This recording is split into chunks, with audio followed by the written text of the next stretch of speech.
किसान साथियों नमस्कार, स्वागत है आपका हमारे YouTube channel agriculture point number 1 में। किसान साथियों, आज हम बात करेंगे अगेती मटर की खेती के बारे में कि बुआई आपको कब करनी चाहिए, कौन सा समय मटर की अगेती बुआई के लिए उपयुक्त रहता है और कौन कौन से खादों और रासायनिक उर्वरकों का प्रयोग करना है, कैसी मिट्टी मटर की खेती के लिए अच्छी रहती है और मटर की अगेती खेती अगर आप कर रहे हैं तो आपको क्या क्या सावधानियाँ रखनी है। किसान साथियों, मटर की अगेती बुआई के लिए सबसे अच्छा समय जो होता है वो होता है अक्टूबर का महीना। अक्टूबर महीने की शुरुआत में मटर की बुआई करनी चाहिए।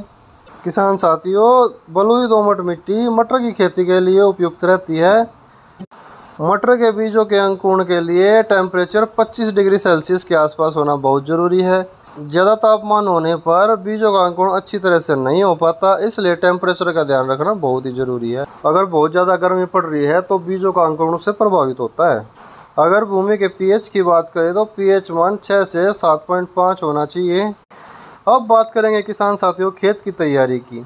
सबसे पहले किसान साथियों, आपको अपने खेत में गोबर की खाद जो 6 महीने पुरानी कम से कम होनी चाहिए 3 से 4 ट्रॉली आपने डालनी है। गोबर की खाद डालने के बाद 3 से 4 बार मिट्टी पलटने वाले हल या हैरो से आपने उसकी अच्छी जुताई करनी है और जुताई करने के बाद आपको खेत में पानी लगा देना है, क्योंकि खेत में पानी लगाने से नमी बनी रहेगी और बीजों का अंकुरण आसानी से और अच्छा होगा। अब बात करते हैं किसान साथियों कि हमें कौन से खाद और रासायनिक उर्वरकों का प्रयोग करना है, तो आइए जानते हैं। इसके लिए किसान साथियों, आपको 1 बैग DAP, 80 से 90 kg SSP और 25 से 30 kg MOP muriate of potash और इसके साथ साथ किसान साथियों आपको 5 kg कार्टेप हाइड्रोक्लोराइड डालना है। इन सभी को मिलाकर खेत में डाल देना है।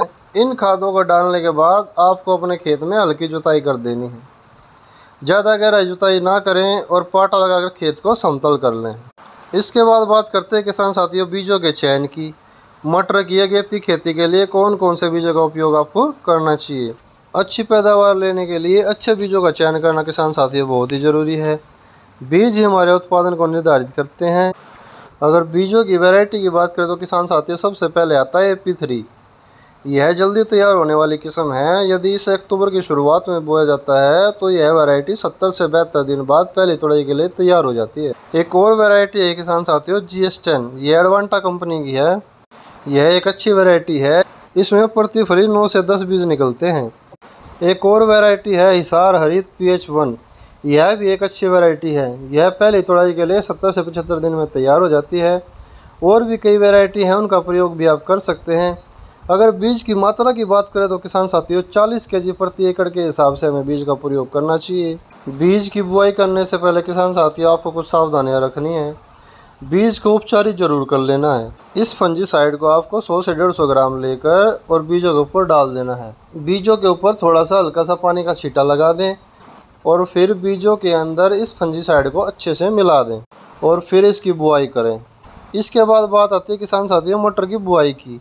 मटर की बुआई की बात करें तो मटर की बुआई आपको सीड ड्रिल मशीन से करनी है। इस विधि से बुआई करने से बीजों का अंकुरण अच्छे से होता है। ऐसा करने से पौधे का डिस्टेंस और लाइन से लाइन का डिस्टेंस मेंटेन रहता है। इसके बाद किसान साथियों आपको अपनी फसल को खरपतवारों से बचाने के लिए हर्बिसाइड का प्रयोग करना है। यह हर्बिसाइड दोस्त सुपर के नाम से आता है। यह UPL कंपनी का है। अगर इसके टेक्निकल की बात करें तो किसान साथियों इसमें पेंडिमेथिलिन 38.7% होता है। और अगर इसकी डोज की बात करें तो 600 से 700 ml प्रति एकड़ के हिसाब से हमें इसे छिड़काव करना चाहिए। इसका प्रयोग जैसे आपने बुआई की है उसके 2 दिन के अंदर कर लेना है। इस हर्बिसाइड का प्रभाव काफ़ी लंबे समय तक रहता है। किसी भी फसल में अगर खरपतवार उग गए हों तो इसका सीधा असर आपकी पैदावार पर पड़ता है। उत्पादन कम हो जाता है, इसलिए फसल में खरपतवार नहीं होने चाहिए। अब बात करते हैं किसान साथियों सिंचाई की। मटर की फसल में आपको 40 से 42 दिन पर हल्की सिंचाई करनी होती है। खेत में ज़्यादा पानी बिल्कुल ना भरने दें। ज़्यादा पानी होने से किसान साथियों मटर की फसल ना पीली पड़ जाएगी, जिससे नुकसान होना तय है, इसलिए हल्की सिंचाई करें। इन सभी बातों का ध्यान में रखकर किसान साथियों आप अपनी मटर की अगेती खेती कर सकते हैं और अच्छी पैदावार ले सकते हैं। आपको हमारी यह जानकारी कैसी लगी हमें ज़रूर बताएं। अगर वीडियो पसंद आया तो वीडियो को लाइक कीजिए, चैनल को सब्सक्राइब कीजिए और बेल आइकन प्रेस कर लीजिए। जिससे खेतीबाड़ी से जुड़ी सही और सटीक जानकारी आपको समय समय पर मिलती रहे। नमस्कार। इस वीडियो को लाइक करें, हमारे चैनल को सब्सक्राइब कर बेल आइकन जरूर प्रेस करें।